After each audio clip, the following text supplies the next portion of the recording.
Welcome back to the Fine Finish Podcast, Episode 7. If you're wondering why there wasn't an episode last week, you're not mistaken. Lewis was out of town, so we decided to take a brief break from recording. But we're back now with another episode, and this time we had the pleasure of sitting down with Gustavo Ramirez from Ramirez Painting Service in Houston, Texas. Gustavo gets honest about his challenges in recruiting and retaining skilled labor, expanding his workspace, and maintaining quality while still keeping his costs in check. Thanks for listening to the Fine Finish Podcast. Let's get started. I go hard in the paint. I go hard in the paint. I go hard in the paint. I go hard in the paint. I go hard in the paint. I go hard in the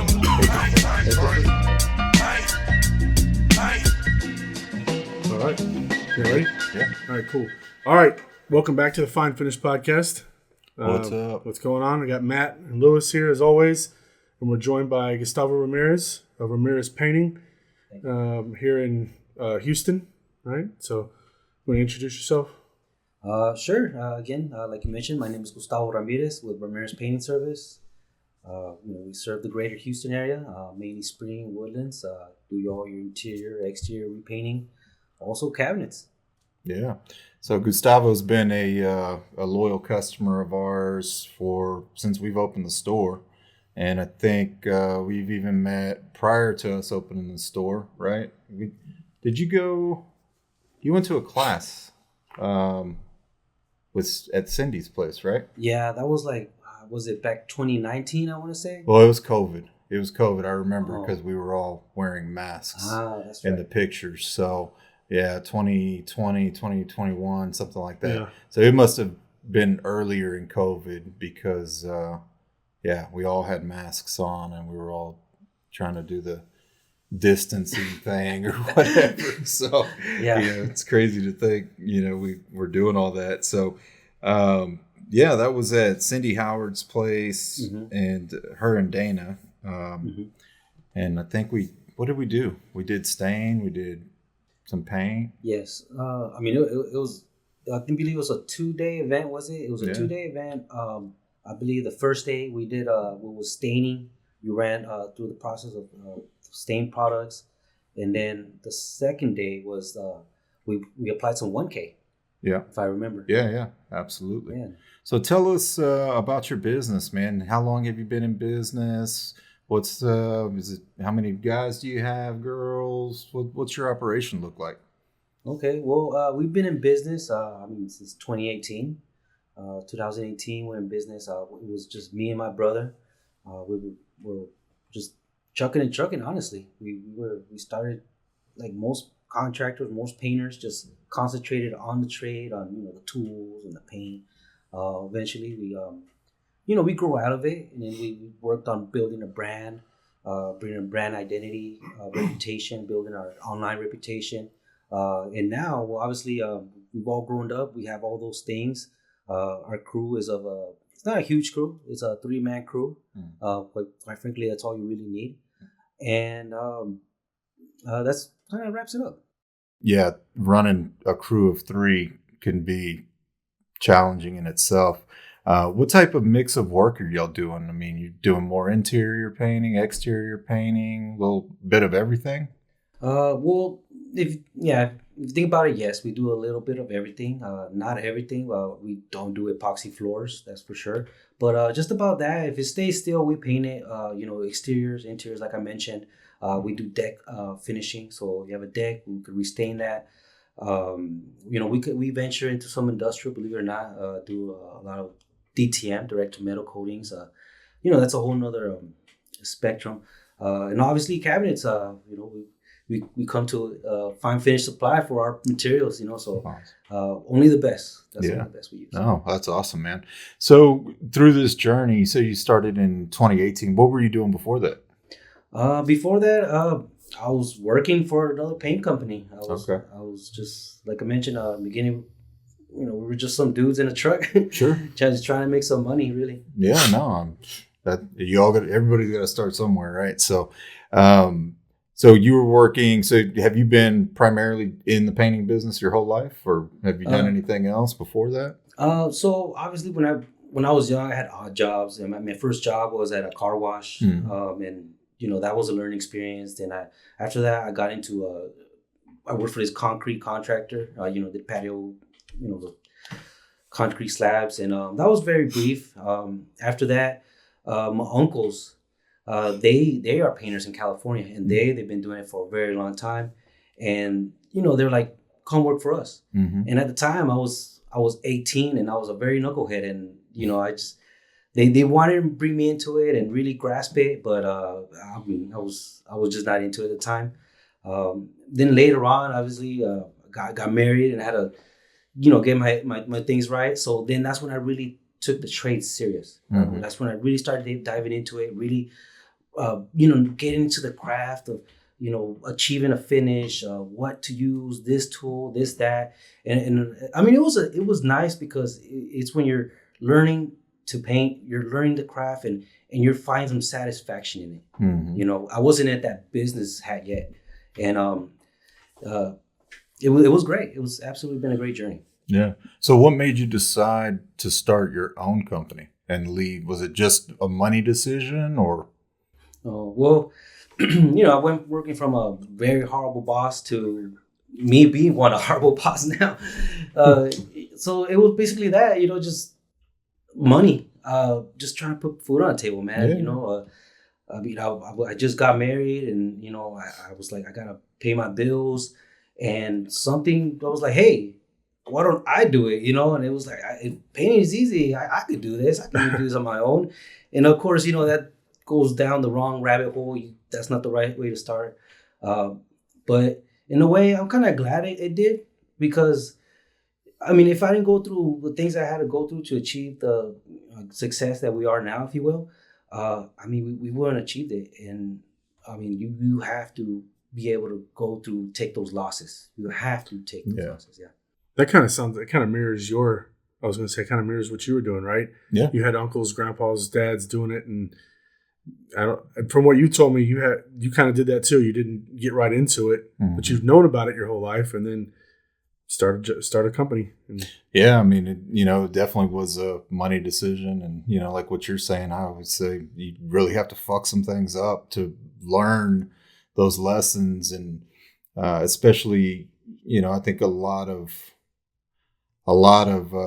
us painting contractors, finishing contractors, however you want to call it, tradespeople in general. I mean, the same could be said for, plumbers, electricians, carpenters, anything like that. It's, we usually do not have college degrees. We didn't go to business school. We found a trade that we know how to do and people are willing to pay us for, and then went out and had to learn the business aspect of it and take those losses, like you said, and figure it out. So, with you, so 2018, you're in it, what, 5 years that would be now? And so tell me about, you said your brother and you first started it. Is he still working with you? No, he moved out. He moved to Portland. Not no disagreement or anything. He just moved on. Gotcha. So, but as of now, we have a team of three. We do have one lady painter there that's working for us. She's so attention to detail. She's professional. Yeah. I mean, this is the type of candidate you want. So, and the rest are, they're two veteran painters that they've been doing it for a while as well. Yeah. So, it's taken us a while to build the team that we have, mainly because, in the painting industry, at least here in Houston, I mean, it's very easy access. Buy a paintbrush and drop cloth, you're in it. So vetting employees to hire is very tricky, because I tell everybody, painting is intimate, because you're bringing strangers into a home, and vice versa. You don't know them, they don't know you. Right. And you're painting kids' bedrooms. So it's very serious who you hire into your company. You know, and so we make sure that this person doesn't give a bad vibe. You know, we check them out. Okay, we need your ID. We need all this paperwork that's supposed to be done. You know, and I mean, unfortunately, you don't really see that much in the painting industry. But doing this has really brought us a different caliber of tradesperson. Yeah. So the lady, does your whole crew, are they all experienced, or was the lady had no experience? Oh, she had experience. The way she reached out to us, she sent an email. Okay. She sent an email, said, "Hey, I just moved in from San Antonio. I'm looking for some work. Here's my resume." That was impressive. Yeah. That was very impressive, because that initiative and then that presentation, like, here's my resume. I mean, I don't know any other painter with that resume, to be honest with you. No, absolutely. And, you know, it's interesting because, I mean, I tell people a lot, my preference is really truly to hire women. And because, like you said, it's attention to detail. You know, one of the other things, and it's going to be interesting because next week we're actually going to have Megan on, who she's she has a painting company, and it's just her and a helper, and it's going to be real interesting to get, you know, a female perspective on that. But, you know, even when we go into these larger shops, primarily what you see is women, you know, and I mean, from what I've found, you know, their work ethic is good, and it seems like they will do the same job repetitively. I hope that doesn't sound sexist, you know, or anything like that, but it really is true, man. I mean, I think from an employee retention standpoint, I've seen and heard of females staying in the positions doing the same thing for much longer periods of time. And I mean, maybe that's just the male ego. You know, we feel like we always need to be moving up, and, you know, we're doing something different, and we get complacent real easy. You know, it's hard to say I'm gonna hire a guy to just sand cabinet doors or something, you know, just as an example, and expect them to be there for 10 years doing that job. You know, I think they're going to want to, okay, now I want to, you know, be in the spray booth, or I want to do this. And I don't know. I don't know what it is, you know. It's just, it's interesting that you said that. And like I said, we're going to have Megan on next week to get her perspective. Yeah. And you know, that's very interesting. And I have to agree with that, because, for example, she's attention to detail. She has the patience to do those details, compared to my, you know, the male painters that I have. They'll do it because it's part of the process, but they like that action. They want to, okay, this is cut in. Let me get in there and roll this wall. Let me get in there and climb this ladder and spray up there. They want that action, compared to the little details where, okay, we got to putty this, we got to caulk that, tape this. And it's time consuming, but it has to be done. It has to be done, and they're just efficient at it. And, you know, the people I've hired, I tell everybody, look, it's not where you're from. I don't care how old you are, what you look like. Right here, we respect who works. And if you show up and you put in work and you're honest and you're ethical, I mean, you're going to have work here, regardless of your gender, your age. I mean, it's a result-based industry that we're in. It doesn't, you know, our clients don't care if we had to drive 50 miles for material. All they care is that cabinet looks perfect. Absolutely. So, you know, at the end of the day, it's really to satisfy clients. Find the right people to bring in, and in turn, it will give you great results with your clients. Yeah. Oh, absolutely. Yeah. What were you going to say? No, I wasn't. No, I thought about something a second ago, but you already passed by it, so it's all good. Yeah. Yeah. No, that's awesome, man. What's next for Ramirez Painting? What's next for Ramirez Painting?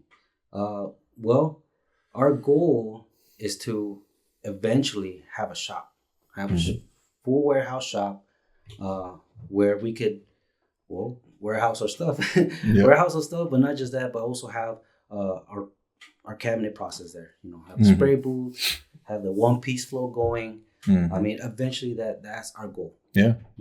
What do you think that shop space needs to look like? How big? How big? quite frankly, I haven't gone there, but I know that's where we want to be. We haven't gotten to those details, but we're like, we need to get there. What do you see yourself having to do to get there? Okay, so obviously money's one. Yeah, for sure. So that means more. Right. So then, that's a great question because it's the fourth quarter of the year. This is when we start planning for next year. Okay, so what are we gonna do? Well, like, how are we gonna try double what we did this year? And that's part of the plan. We're putting together a marketing plan for next year. Also, we have our home office. We're getting an office space here on 45 North. So, awesome. That's something that we're definitely looking forward to. And just slowly but surely grow. I know it takes time, but it definitely involves our marketing to bring in enough leads, convert those to the sales. And then once we have plenty of work lined up, then obviously when it comes to vetting the right people. And many times that I've encountered is that we're able to sell the work and we're booked up 3 months, 2 months. The biggest problem sometimes is the labor. The labor, bringing people in, and sometimes you even think, okay, you finally have a great crew, and then something happens. They move out, they find someone else, and that's really our biggest struggle in the business. Is in our business is retention and qualified employees. Yeah, that's really our biggest issue. Do you think it's better to hire somebody with no experience? Have you done that before? Oh, absolutely. 100%. 100%. We've done that. And I have no problem teaching anybody the trade. It's just sometimes it matters on them, how much they're really willing to do it. And it's hard because we live in a fast-paced world where, everything they demand it now, those type of things. And guys who's green, they want good pay, and it's hard to justify that. So that's when we bring in someone new, we definitely want to keep them. We've done it, and sometimes it just doesn't work out because painting is easy. It's absolutely easy. However, all the prep process that you have to climb a 20-foot ladder. This year was super hot. You have to get up on that second floor on those shingles, and you need to cut that in, make sure there's no paint on that shingle. And painting easy, but when you're up there, it ain't as easy as you think. Definitely. So those are the struggles that we encountered. It's just a long book. What you mentioned, they want a lot. Like, what are people asking for? And I'm genuinely curious because I guess I've never asked anybody that, and I haven't had to hire anybody, for that type of position. And in a lot of years now, now that COVID's happened and inflation, what are people asking for when they're coming to work? So, well, at least us. We start people at $20 an hour, between $18 and $20 an hour. And that's just so we could attract them. And then, if you say that, then you have to commit and paying those people that regardless of their experience. Right. So the way I see it is that's just the cost of doing business. As if you're an entrepreneur, you're going to have to spend that money and take that risk that person's going to learn it and hope he stays. That's just a risk you have to take, and it's the cost of doing business. And if you're not willing to do that, then how do you know you're going to find a winner? How do you know that person is just in development, and all you need to do is just instill that love for the craft, and for all you know that they're the next craftsman around, So I don't know. I just think it requires optimism. Yeah. That's kind of what I was thinking, because I was even running a scenario through my head earlier myself because I've had more opportunities thrown at me here recently to actually take on finishing work, but it's not part of my plan. And it's really, truly, I had a reminder last week of why I don't want to do it, and, but I was thinking in my head, because two of my main guys that worked for me all the way until the end of us shutting down are both looking for work, and they're out there, trying to do a job, actually borrowing some equipment, renting equipment from us, not borrowing. And, just kind of I was just running it through my head. I'm like, I wonder how much they would want, if I were to say, let me go ahead and put some jobs on the books. You know what I mean? And no, I think that number is probably right. And I mean, when you think about it, it's what, $800 a week if they're working 40 hours. Yeah. What were you paying your guys back when you were doing it? Man, I mean, I want to say we were at the top end 15 to 16, right? And I think that's a territory type thing, because in Houston it is somewhat easier to find, lower cost labor versus some of the numbers we see thrown out in like these Facebook groups. I see people saying, man, we're paying these guys $40 an hour. I'm like, God, wow, man.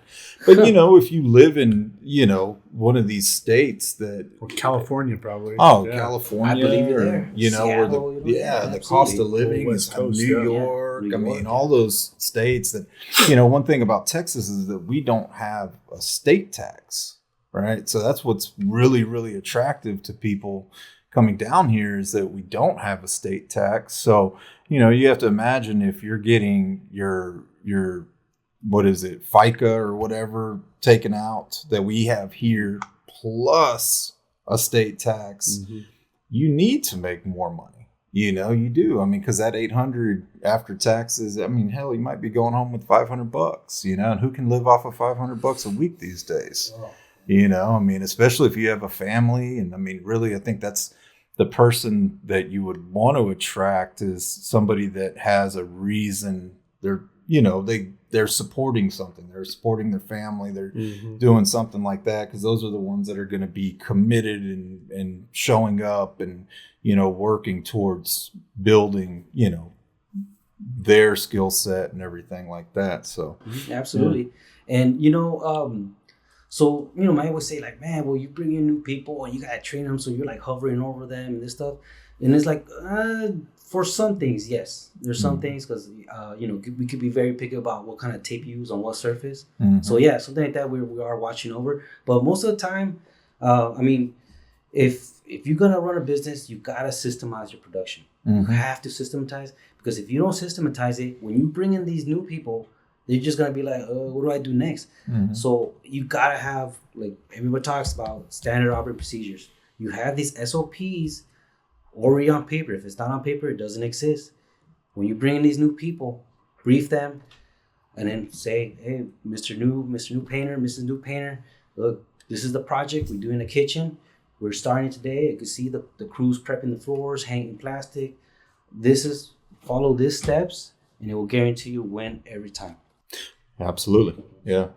I think Nick Slavic, I see him, I've always seen him, talking about his apprenticeship program, right? And I mean, that's why I was asking you, do you prefer to hire with experience? Because in my experience, it never really worked out well hiring somebody that says they have experience, right? Because they just end up coming in with bad habits, and you can go and tell them stop doing it that way over and over, and they do it the second you're gone, and it's just You talking about me? No.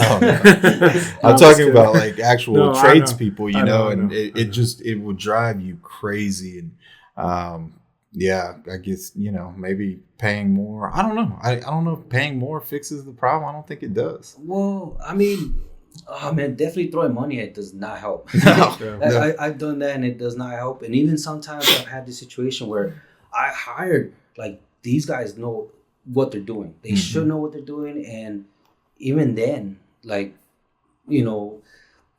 I think it's a lack of education in the industry, because, like, oh, come in and we're going to put some paint on your walls. And it's just, the thought about it is easy. However, the lack of education that okay, no, before you that, look, man, you got to analyze this wall. You have to prime it. Then we apply 2 coats, and then on the baseboard, it's just the lack of education on the prep process. And then from what I've seen, and because of that, when you tell people, like, hey, man, we need to run this drop cloth and make sure you run tape, No, don't just roll it and pass a rag over the baseboard. No, we gotta run tape, man. Mm-hmm. And it's just that them themselves getting out of that head block, that mind block, and it's because they've been doing this like this for, I don't want to say forever, for a very long time. And then when someone comes around and says, hey, no, we're gonna take a step back and we're gonna do it like this, it's almost aggravating to them, because they're like, don't tell me how to do it. I've been doing this for 10 years. And it's like, that's great, man, but I mean, it's not how we do it. Yes, exactly. It's not how we do it. And like you mentioned, it happens a lot with the older guys. And I mean, that's just a struggle. Yeah.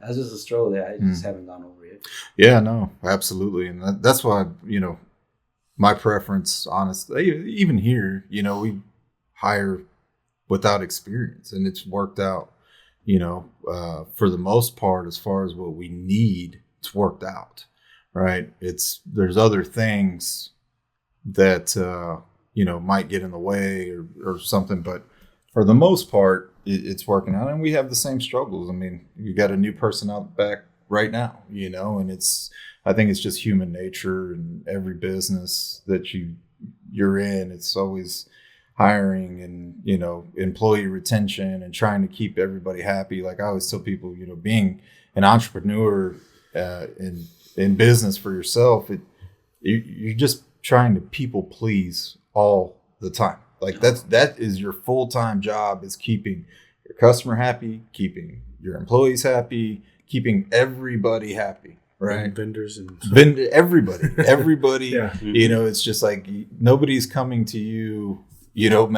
Matt said something earlier. I walked out there and I said, "What?" And he goes, "Nothing." I said, Yeah. Great. What's up? He said, I said nothing. Yes. Yeah, like, perfect. Like I don't want, because that is the reality of it. You are getting the calls, not to be like, "Oh, hey, we just want to let you know everything's great." No, it's like, "Hey, we need this.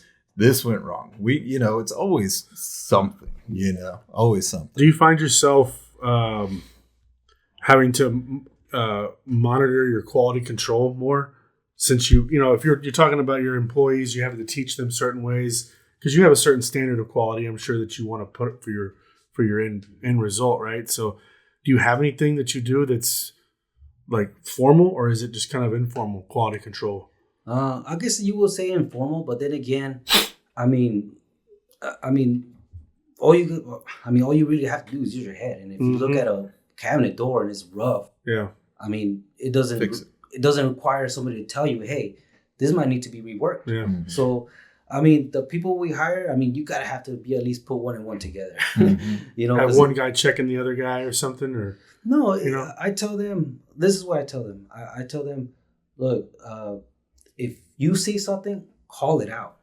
Call it out right then and there, and it will only help you.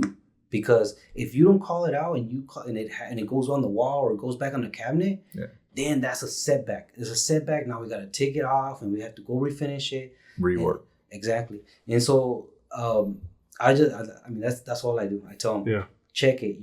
This is what you guys know what a cabinet door is supposed to look like. You guys been doing this for a long time. Yeah. So if you see something odd, call it out. I mean, what's the worst that can happen? Right. Really nothing. Yeah. So I think many times it's really just communication, having proper communication with your crew, and having to set the right expectation.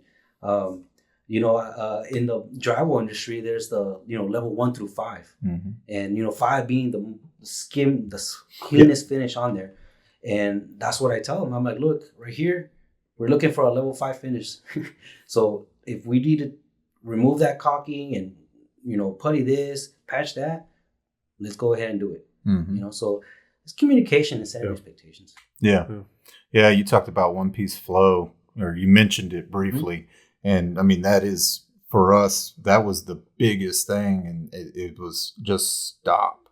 It allows you to stop and fix whatever issue may be occurring, whether it's, contamination, whether it's, hey, we're noticing this on, we've done 3 so far, and this happened to 2 of them. You can stop and fix it, because it costs so much money. We talked about that with Russell Lindsay on the second podcast we have, he's been in business for himself 30 years and, has 8 guys. And, we were talking, you start to figure out how costly little things are. Like to your employees, it might be very minor. Like, oh, we forgot tape. We got to run to the store. Like, nah, bro.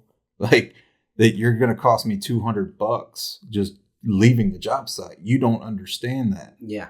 You know what I mean? It might be just a quick run down the street for you and, $7 item or whatever, but that's time off the job. It's there's so many things that go into an inefficient operation. Oh yeah, absolutely. Yeah, absolutely. And I mean, I remember, back in COVID, like you mentioned, there was no products around. Mm-hmm. And I heard of people having to travel out of town 30 miles out just to go pick up a gallon of paint. Mm-hmm. And absolutely, those little things, just those little stalls are the one that really could sometimes make or break a project. Yeah. Yeah. And the last thing you want is delays and having to reschedule stuff and all that good stuff. So I want to kind of circle back around though, to your kind of goals for growing into that shop. And, we talked about it briefly, but we didn't really talk about the numbers aspect of it, right? Because you really are going to have that's what's going to change.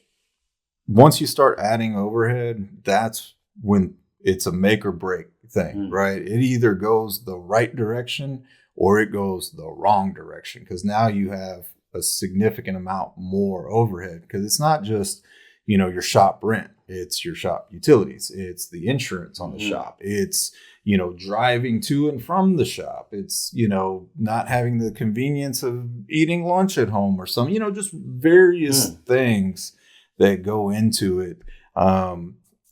Tools in the shop, what's in it's a lot of stuff, right? And I think it sounds like you're doing everything right to this point. I think what you're going to have to kind of hyper focus on is margins and price, right? You need to stick a number there, right? If I don't know, let's just say my first shop was only like 1,200 square feet. Okay. And it worked. It did work. And then we got a bigger shop that was like 3,000 square feet. And we had more space, right? But the overhead just kept going up and up, right? And then it was like, okay, well, now we need more jobs to support more overhead, which turns into more employees. But if the work goes down, your rent or your mortgage doesn't go down. Right. So exactly. It's like once you're in there, you're in there. Yeah. Right. So you got to keep this. You got to keep the steady pace. Right? You do. Yeah. And that's why I say hyper focus on a number. Stick a number there, and maybe I would personally just try to hit that number consistently, maybe for a couple quarters, to prove you can do it. Right. And it's not going to be an issue, because going through, 6 months of those numbers is going to prove that business model a little bit, that you can have the shop and afford it. You know what I mean? Yeah, that's interesting. And, honestly, I haven't thought it that deep as you have, because quite frankly, you brought up the utilities and then the extra tools and all that stuff. And it's like, dang. And then you mentioned insurance, like, oh yeah, there's also insurance. So I was like, so I didn't think about that. Right now it's just like, that's kind of where we want to go. Like eventually that's where we want to get. Sure. And I've been in business in 2018, but I mean, to be frank with you, like the first 2 years and a half, like I was just some dude in a truck. Not until after those 2 years and a half, because I wasn't making any money until after those 2 years, where I was like, something needs to change. Like I'm always behind on my rent. I'll have work, and I'll pay my bills. I'll pay everybody, but I won't have enough. I don't have enough to invest in the business. Yeah. Until I started educating myself. I read some books. I started following you. I following other people, and once I implemented those changes, is when we started really making some money. And so. So that's what I mean. We've been in business this long, and you would have thought, hey, you'd probably be more advanced, but we're actually a little not behind, but we're still learning, if you will. Yeah, but I mean, I measure. I don't know how people measure success, right? It's to me, there's nothing physical that I would see that would make me go, oh man, that person's successful, because I've seen people that have physical things that are doing really bad, right? I mean, you could have, a very nice truck in the warehouse space and all of the things, but the business doesn't make money. Mm-hmm. And then you have the man in the van operation that doesn't have all that overhead and he's making money. Right. Mm-hmm. So, I mean, to me, it's more of, like I'm saying, the best advice I can give is really hyper focus on those numbers, because it's, let's break the numbers down. Let's just say that you need an additional $10,000 a month in revenue. Okay. And I'm saying 10,000 because even if the expenses were 5, you still have to buy all the materials. You still have to, employ the people and do all the things, right? So that number's probably more than what you think it is, right? But it's good to know what it is. And I think you can figure it out. And like the last podcast, we were talking about Chat GPT, like those types of numbers are ones that you can stick into Chat GPT. Do you use Chat? Oh yeah. Yeah. So like if you were saying, if I wanted to scale my painting business up and have a shop that costs $1,500 a month plus, this for labor, and we want to achieve this margin, how much additional in sales do I need to do? It'll tell you. Mm-hmm. It will tell you. Okay. And then you have kind of a starting point, and know based on margin, because that's what's going to be important is the margin, dude. That's what's going to be really important. I was going to say the same thing, because a lot of people get hooked on, what my revenue was. My revenue was, $1 million. Yeah, $1 million. But what were your expenses? What was your cost? It's like, it's all about profit. It's all about the margin there. So exactly. Keeping your costs low and because what's better? I mean, like, let's just say $1 million. I hear that so much. Oh, I want to do $1 million. At what margin? Yeah. Right. Would you rather do $1 million at 10%, or would you rather do 500,000 at 50? Mm-hmm. Which one's more? Of course, you want to do the 50. Yeah, the 500,000. Yeah. The 500,000 is more, for sure. Absolutely. So it's one of those things, man. It's like, focus on that, on the margins, and it sounds like you got a really good handle on, how it should be done as from an operational standpoint with the SOPs and everything like that. So, yeah. Oh well, I mean, it's not easy. Mm-hmm. It's not easy because it's something that you're continuously enforcing, if you will. Mm-hmm. It's even though we've had 10 jobs similar to this one, you're constantly still kind of training, if you will. Sure. You're still kind of training. Everything's different. Yeah. Even like with cabinets, let's just take cabinets, for example, different ethnicities cook with different things. Right. That's very true. So, some families might cook with a lot of grease or a lot of different types of spices. And, then you start seeing these issues. Some people, I don't know, they might have a lot of moisture in the area for whatever reason, you know? And it's all of those things are variables that are very hard. It's never going to be the same. It's never going to be the exact same. And that's why we always talk about variables so much in refinishing. It's like knowing how to fix it is really where it matters, how to overcome the variables, because you can read books and watch videos and all of that, but it's nothing compared to learning, hands-on in the real world scenarios. Yeah, for sure. 100%. Yeah.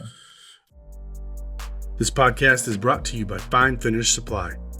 It's time to take your craft to the next level, and Fine Finish Supply can help with hands-on classes and demos. No more boring lectures. It's all about rolling up your sleeves and getting down to business with our hands-on classes. They're designed for tradesmen like you who dare to be different. We offer a wide range of classes for any professional, including stain to paint, refinishing and toning, door refinishing, custom staining, product demos, and more.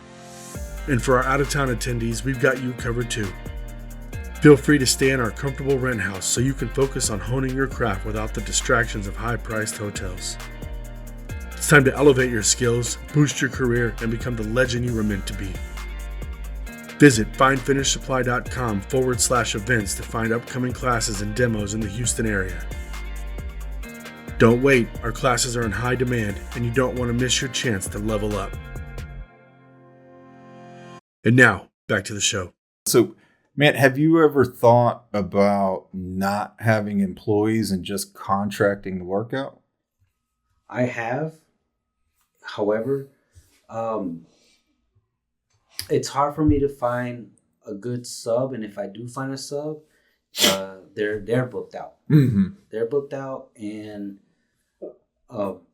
quite frankly, it's more of a trust thing. Like you may do good work and all that stuff, and it looks great, you're presentable, but you still gotta gain my trust. Yeah, I was gonna say quality control probably comes into play even more. Yeah, than having your own employee. Oh. Well, in a way, yes. In a way, yes. Right. Well, since it's subbed out, then it's like quality control's on you, and in order for you to get this check, it has to pass these inspections. Well, I understand, but you're the final say on it, though, right? Basically, well, if it's acceptable. Well, the customer, the customer, of course, yeah. Client, it's you and then the customer, so they're looking at you, yeah. But I have thought about it. It has crossed my mind, but it's a trust thing, quite frankly. Yeah. And.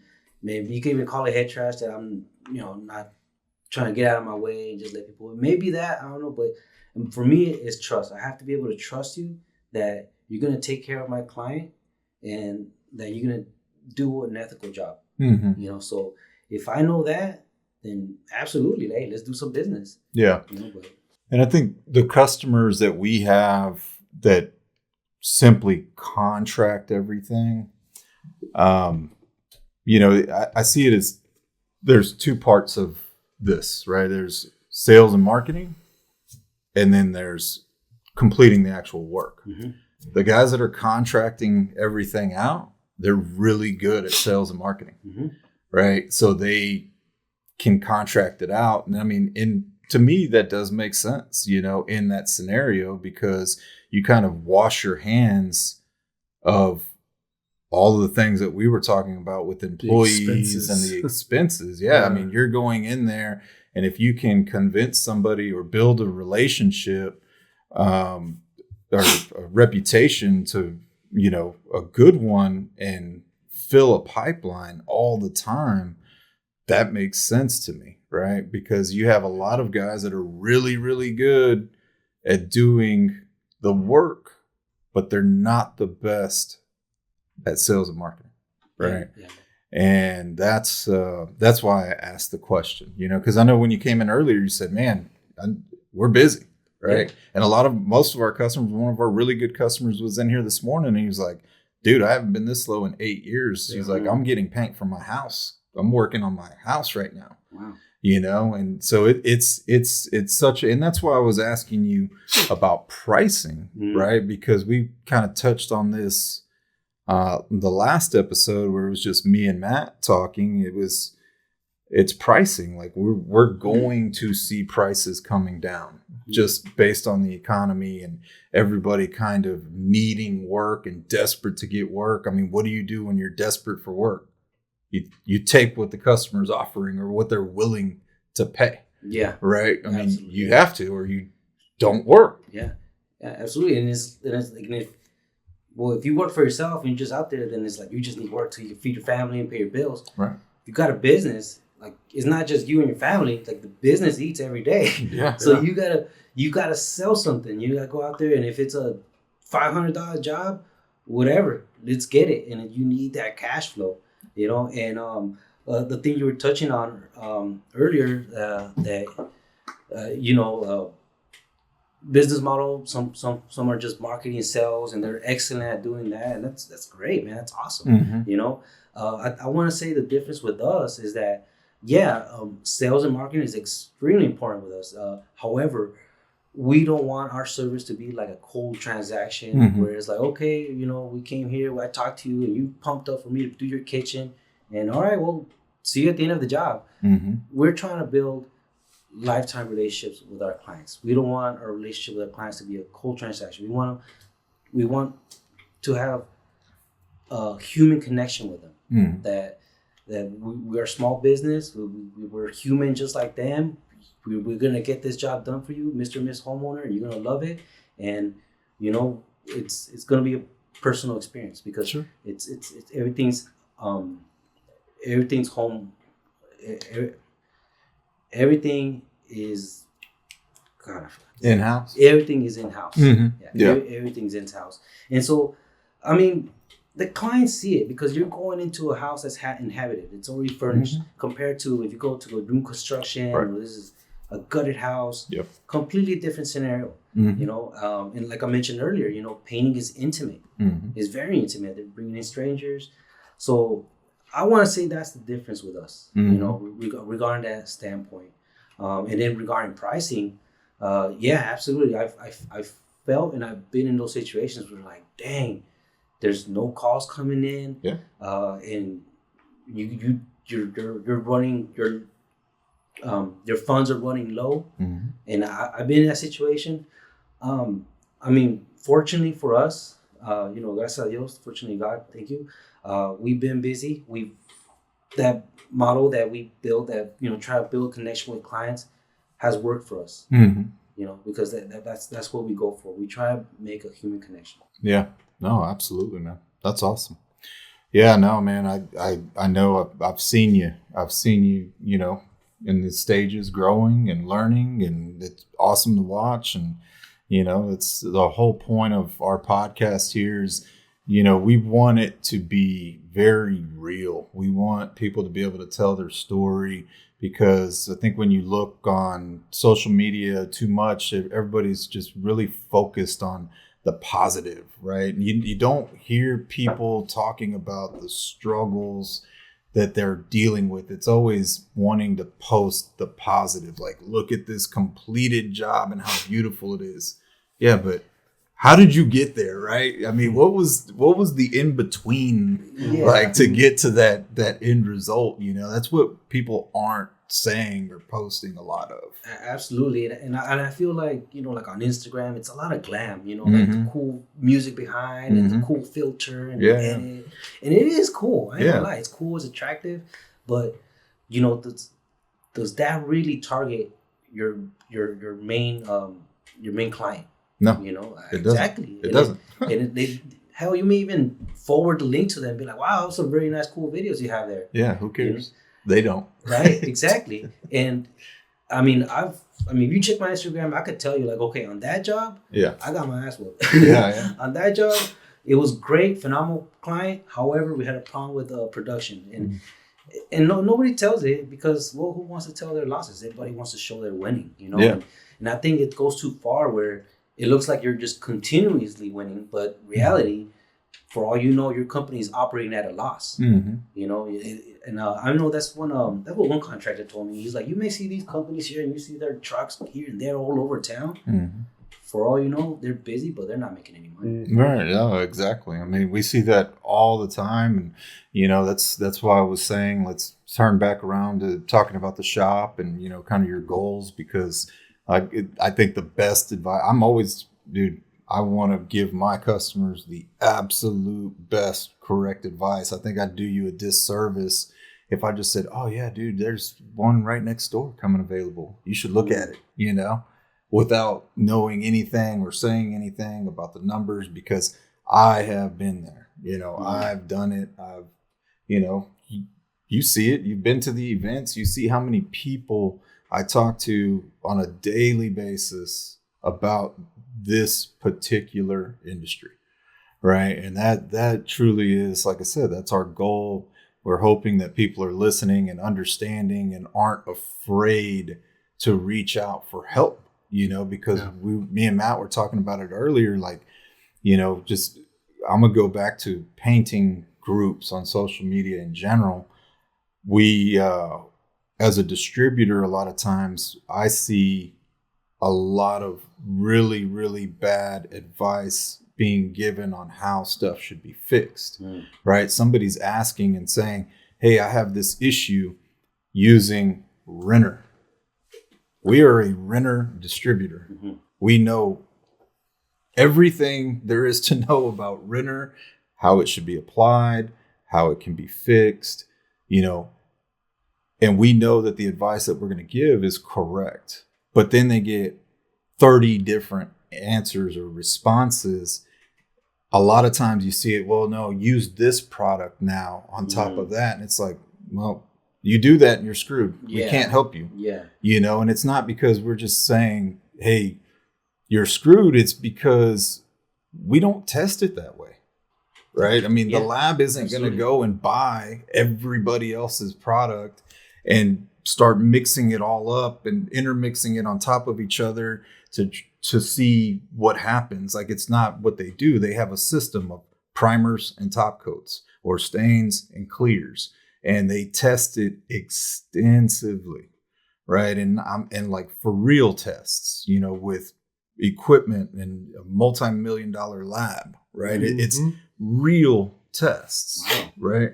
It's not, hey, I think this is how you do a test, or I think this is the right way. That, it's not. It's people ask that all the time. Well, has anybody tested it? Yeah, the lab tested it. They can't. When you think about it, just like you or anybody listening in your company, I mean, they can't gamble and just think it's right. Right? No, I mean, that'd be suicide in a business. Yeah, this is a company that does, $500 million a year in revenue, dude. They're selling product to some of the largest manufacturers of wood products in the world, and those people are trusting them just like we trust them. So it's frustrating to see a business owner asking for help and getting really wrong or bad advice, right? And so and I think many people just overcomplicate it. Oh yeah, they overcomplicate it, and it's like, you don't have to do all that, man. And I mean, it's, look at your surface. Has it been painted or not? If it has, okay, what's on there? All right, so then depending what's on there is what you're gonna prime it with, and then it's top coat. I mean, I don't know. That's pretty simple. That's pretty straight up, right? That's what it is. It is. Yeah, no, it is. And it's the glam, like you said. It's the glam. Marketing and all of that, especially on social media, is a whole different topic. And we can talk about it. I mean, I don't care. We're not constrained to any time here. We can talk as long as we want, right? But I feel like a lot of people are posting these things for other painting contractors. They're looking for that pat on the back from painting contractors to say, hey, you're doing a good job. Number one, like we've talked about it a million times, you throw off your algorithm so bad when you start doing that. You know what I mean? You're, like you said, your customers don't care about that type of stuff. They want to see the end result, right? Very simply, with a very simple marketing message and a call to action. They're not going to start following you, maybe one or two, but the vast majority, no. I mean, that's why when you see the marketing from national franchises and companies, it's not like that, right? They're not doing their marketing like that because they know it doesn't work. And it's why they are extremely successful in capturing lots of jobs and leads and having very, very high revenues and stuff like that, So for us, it works because we're trying to attract painting contractors, right? To sell them product and material. But on the other end of it, no, man, it's not right. And you know, it's funny because I do feel that a lot of them do it just to get a pat on the back. They do it for the likes sure. and for the comment and just kind of like, hey man, that's right, that's how you're supposed to do it. Thumbs up.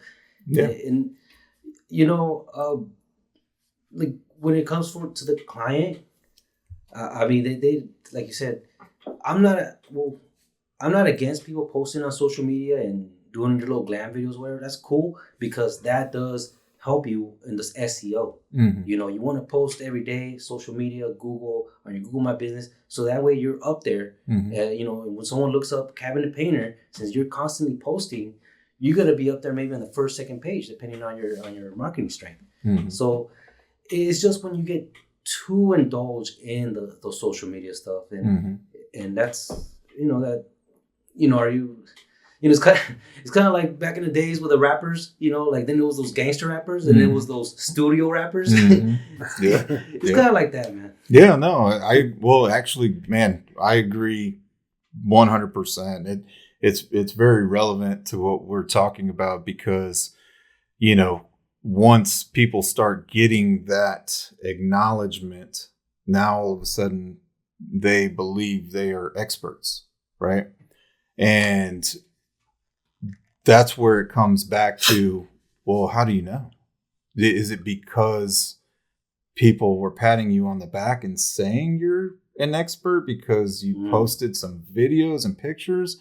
I mean, number one, these cameras and phones, the filters that they put make pretty much everything look great. Mm-hmm. They do. I mean, they really, truly do. Yeah. I mean, something I can take a picture of something that looks like shit, really, honestly, and somehow the picture looks great. Yeah, you know? I'll get 1,000 likes on it too. Yeah, exactly. And then it's like, you know, that's kind of what hell, I posted something on Facebook yesterday, you know, because it's like, man, I feel really bad for folks that are struggling or that are overcomplicating it. You know, like here in the store, we get asked all the time, or, you know, me and Matt will have internal conversations like, why are people so intimidated to try our product? And then when I talk to them, it's like, well, we're just not comfortable or confident yet to use a 2K.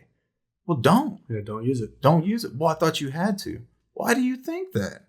Well, that's what somebody said on the internet. I'm like, no.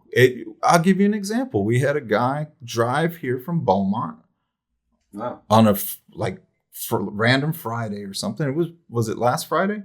It was last Friday, and he had painted some of his cabinets with emerald, Sherwin emerald. Now he was going to paint some additional cabinets with 851, with the Renner 851, and he was like, man, I've got this full face respirator and I've got a suit and blah, blah, blah. He's a homeowner. He's not a painting contractor, right?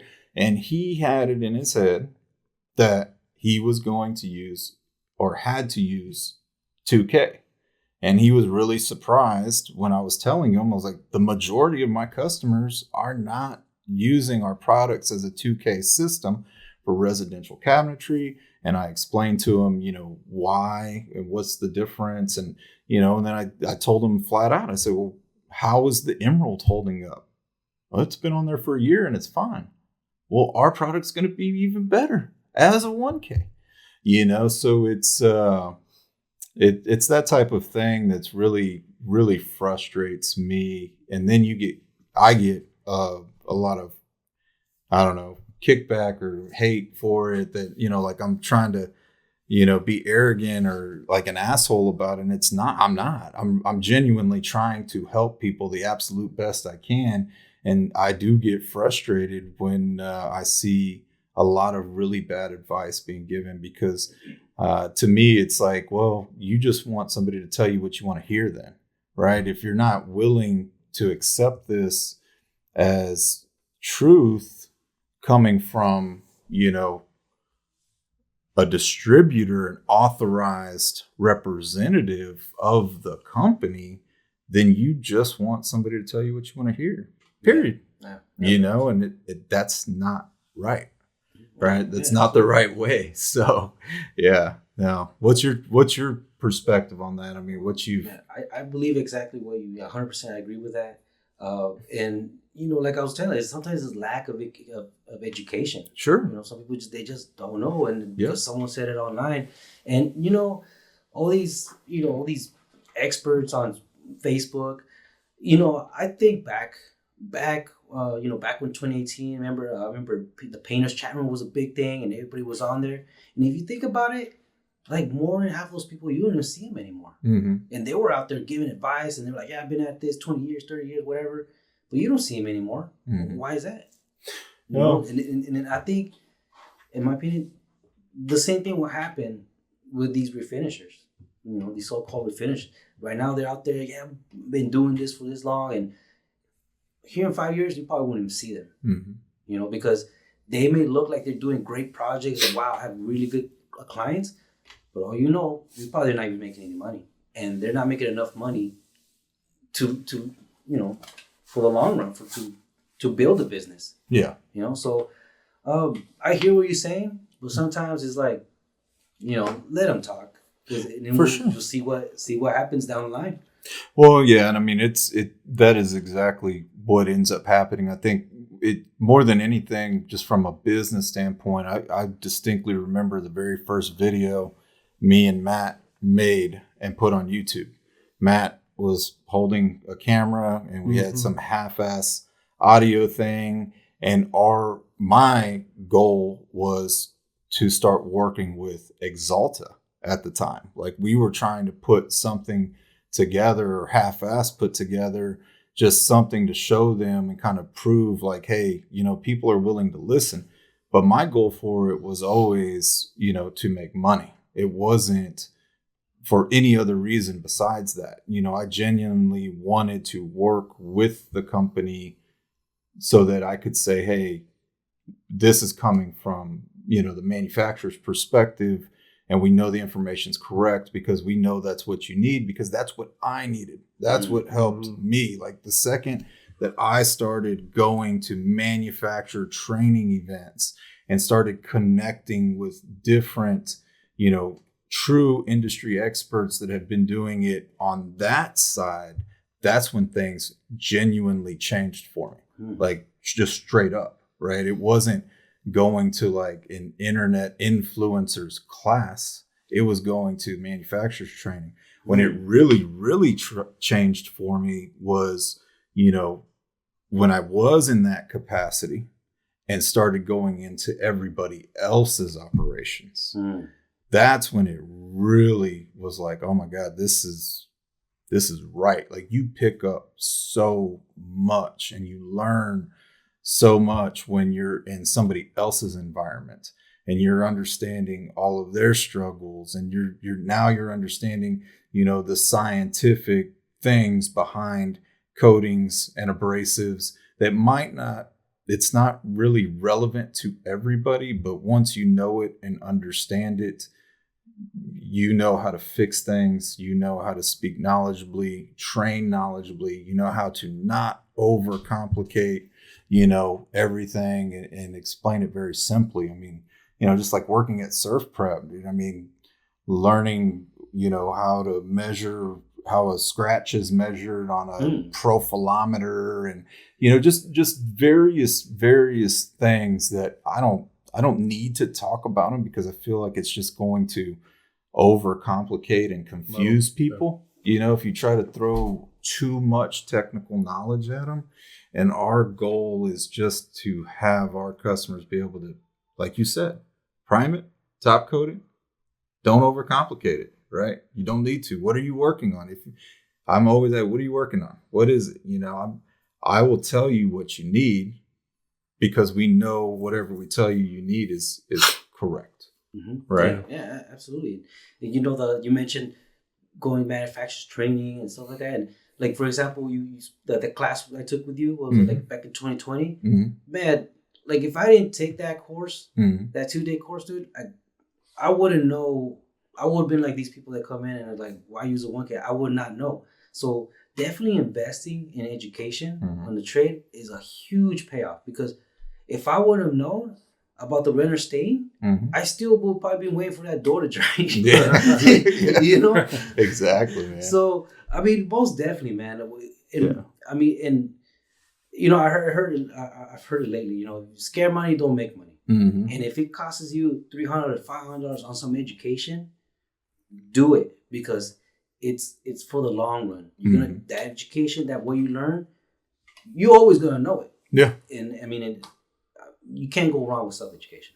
Yeah. And like you said, I mean, well, hell, I've come, what did we do? I came out there and helped you fix something one time on your job site. Absolutely. The stairs or something. Now that I'm thinking about it, it's just do so much stuff, man. It's hard to remember, but I hope that we've always had your back, and, you know, you're our customer, and that is our goal, is to help our customer always. Well, I mean, Louis, man, you always been the man. Like, I always, like, since I met you, the day I met you over there at your shop, was over there on 59. That conversation we had, man. And then I was there with my brother. Oh yeah, I forgot about that, dude. Yeah. And then when we drove off, I was like, wow, man, like that guy, he's talking about he don't even go do estimates, and I'm like, it just like, I was like, there's another side of business that I don't know, and that's when I knew, it was like, I have to learn, like I have to level up. There's something out there, and yeah, man. I mean, well, I'm very grateful for you. Like the times that you picked up your phone, the times you came out and like, hey, let me see what's going on here. I mean, brother, if you didn't help me with that staircase, man, I didn't know what I would be doing, man. And so, absolutely, I mean, Louis, thank you so much. Oh, man, for being a phenomenal person. Yeah, no, hey, man, I'm glad you think so. You know, I'm glad you think so, and I'm glad to help you out. For real, because that is what I truly enjoy, is watching these businesses grow and succeed. And, you know, even for us, I mean, the more successful you are, right, from a business standpoint, the more paint you're going to buy from us, right? Yeah. The more tools you're going to buy. Yeah. So, I mean, it's to everybody's benefit to really make sure you're successful and give you the absolute best advice, man. So, for everybody listening out there, we hope we can do the same for y'all. And, you know, hopefully that's the whole point of this. Yeah, for sure. Gustavo, where can people find you? You could find me at HoustonPaintingExperts.com. That is our website. If anyone's looking to get their house painted, we have a pricing page. I won't tell you how much it actually costs to paint your house, but it gives you an idea. Also, you can hit me up on Instagram at Ramirez Painting Service. Same thing with Facebook, Ramirez Painting Service. If you want to contact me directly, hey, I have no problem having a one-to-one with anybody. You can reach me at 832-412-6831. Cool. Awesome, man. Appreciate you coming in, man. Yeah. Thank you for having me. Yeah, awesome. All right, everybody, we appreciate y'all listening, and see you next time. Talk to you later. The Fine Finish Podcast was created and hosted by Louis Hasso, and produced and co-hosted by Matt Looney. Our theme music is by Kirk Wellness on SoundCloud. Fine Finish Supply is a stocking distributor of Renner Wood Coatings, Surf Prep Sanding, Apollo HVLP, and Tritech Airless. To support this podcast, we ask that you share it with others by simply passing on the link, post it on your social media, or just tell everyone you know. For more information and to reach us, visit our website at www.finefinishsupply.com. You can also connect with us on Facebook, Instagram, and TikTok. If you have any questions or feedback, please feel free to reach out to us at 1-866-304-8640. Thanks for listening.